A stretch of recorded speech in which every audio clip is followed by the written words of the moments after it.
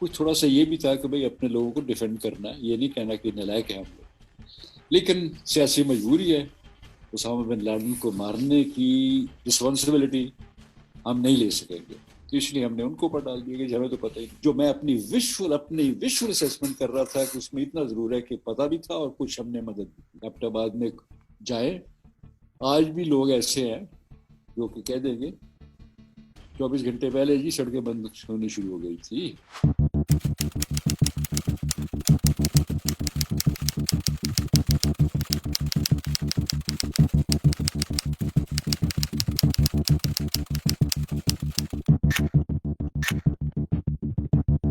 ہم نے یہاں ایک پریزنٹیشن دی تھی, میں اس کا چیئرمین تھا, اور ان میں ایک دو چیزیں شاید جنرل صاحب کو پسند نہیں آئی ہوں گی. ایک تو خیر جمہوریت کے بارے میں تھا کہ یہ پوری ریسٹور ہونی چاہیے. یہ ہم نے کہہ دیا, اس وقت کے بگڑیز اس طرح کے ہی ہوتے تھے, ان کو ریالٹی کا تو نہیں تھا اتنا اندازہ ہوتا. تو ہم نے جب کہہ دیا تو اس کے بعد انہوں نے, ان کا طریقہ تھا, بڑے حوصلے سے سنا.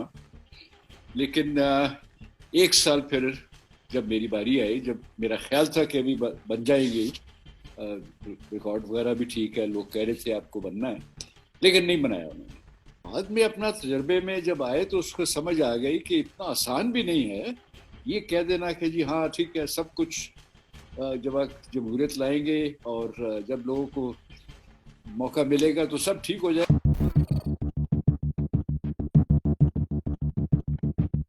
پاور کا جو ہے ایکویلیبریم وہ بہت خراب ہو چکا ہوگا.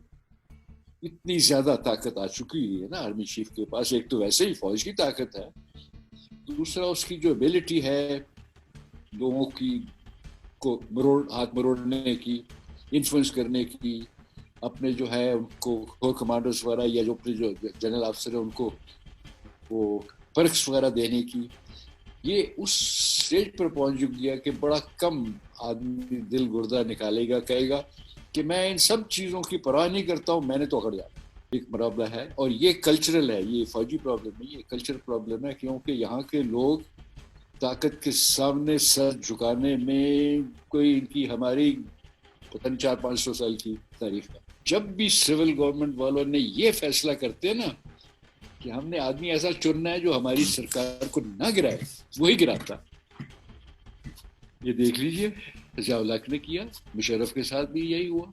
ابھی یہ میاں صاحب نے جب اگلی دفعہ استعفیٰ کیا تھا تو تیسرے نمبر پر گئے, میرٹ وغیرہ کو چھوڑا انہوں نے, ایک بندے کو چنا, کوئی مجھے نہیں معلوم کس وجہ سے, لیکن وہی ہیں باجوہ صاحب جنہوں کو پھر فارغ کر دیا. یہ میرٹ پر آپ رکھے, پروفیشنل جو چیف ہوگا وہ نہیں کرے گا, بہت سوچے گا, کیونکہ اس کو معلوم ہے کہ یہ چیز بڑا مشکل ہے.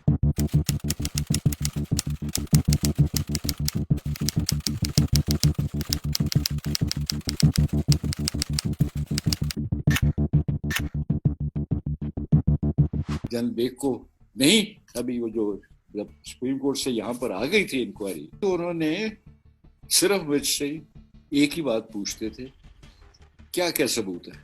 میں نے کہا ثبوت تو بہت ہے, کورٹ میں بھی تھے, یہ بھی تھے, آپ ان کو بلائیے, جو 2-4 ثبوت میرے پاس فالتو یا ریزرو میں رکھے ہوئے میں دے دوں. کتاب سے پہلے بھی کچھ تھی نا, ناراضگی تو تھی جب سے باجوہ صاحب آئے تھے. اس وقت میں حیران ہوتا تھا کہ مجھے 25, 26, 27 سال کبھی کسی نے نہ کوئی میرے پاس آیا سیکورٹی کلیئرنس, نہ مجھے کہیں پر ڈینائی ہوا. یہ ہوا کیا؟ لیکن اپنا کچھ نہیں, میں نے کسی سے پوچھنا, اپنا کام کرتے رہے. ایونٹ نہیں اٹینڈ کریں گے تو نہیں کریں گے. پھر آہستہ آہستہ سمجھ آئے گی کہ یہ پرانا مسئلہ شروع ہو گیا ہوا. یہ جو آگے بعد میں جو را وغیرہ کی ایلیگیشنز آئی ہیں, اس کو آپ ڈسکرائب کر سکتے ہیں کہ کیسے ہوتا ہے. اگر آپ نے کسی ایک خاص کرو پر لگ جائے کہ بھائی ہم نے اس آدمی کو سزا دینی ہے, اور اس کے لیے آپ حقائق کو توڑ موڑیں یا کسی چیز کو سپن کریں, یا جیسے کہ کتاب کے اندر بہت سیکرٹ لیک ہو گئے. کوئی نہیں سیکرٹ, اگر سیکرٹ لیک ہوا تھا ابھی تک تو پتہ نہیں کیا ہو جانا تھا, کوئی سیکرٹ نہیں ملا. اچھا اس کے بعد کہ جی یہ تو نیشنل سیکورٹی پر بات کرتے ہیں, کورٹ میں ہوتی رہی ہے بات. میں نے کہا جی نیشنل سیکورٹی پر میں بات نہیں کروں گا تو میں نے اور کیا بات کرنی ہے, مجھے تو موسم اور زراعت اور اس چیزوں کے بارے میں تو نہیں پتا. تو میں تو اس کو 25 سال سے بات کرتا ہے, یہ کیوں ہو رہا ہے؟ اگلے دن کسی بیوقوف آدمی کو, سخت بیوقوف آدمی تھا, اس سے زیادہ نالائق آدمی میں نہیں جانتا کہ وہ کون تھا جس نے سوچا ہو کہ اچھا ابھی را کا کام لے لیتے ہیں, بہت دھماکہ ہوگا. جب اس کی لانچ ہوئی تھی 23 مئی 2018 کو یہ لانچ ہوئی ہے دہلی میں, وہاں پر جو لانچنگ پر جو سیشن تھا, جو اس کی ڈسکشن تھی, وہ دیکھ لیجئے کہ کون کون تھا اور کیا کیا بات ہوئی کتاب کے بارے میں. پرانا پرائم منسٹر بھی ہے, منموہن سنگھ ہے, وائس پریزیڈنٹ حامد انصاری ہے, فارن منسٹر وشونت سنہا ہے, فاروق عبداللہ ہے, اور بھی بڑے لوگ ہیں, یونین منسٹر اور انٹیلیجنس چیف ہے. حال بڑا پڑا ہے اسٹریٹجک کمیونٹی سے. اور ڈسکشن کا اینڈ کیا ہے؟ ہندوستان کی کشمیر پالیسی فلاڈ ہے, ہمیں چاہیے کہ پاکستان سے مل کر کشمیر ایشو کو ریزالو کرے. یہ دہلی میں ہو رہا ہے. اچھا, یہ اس کتاب کا ایفیکٹ دہلی میں ہے. اگر یہ اس کا ہوا ہے تو کچھ تو اچھی بات کی ہوگی نا بھائی ہم لوگوں نے. لیکن چونکہ کتاب کا مسئلہ نہیں تھا, کہ آتھر کا مسئلہ تھا, اس لیے وہ سارا کچھ جو ہے وہ کسی نے یا تو پرچے پردہ ڈال دیا, یا اس کو اہمیت نہیں دی, یا سنا نہیں ہے, اور باقی جو چیز تھی اس کو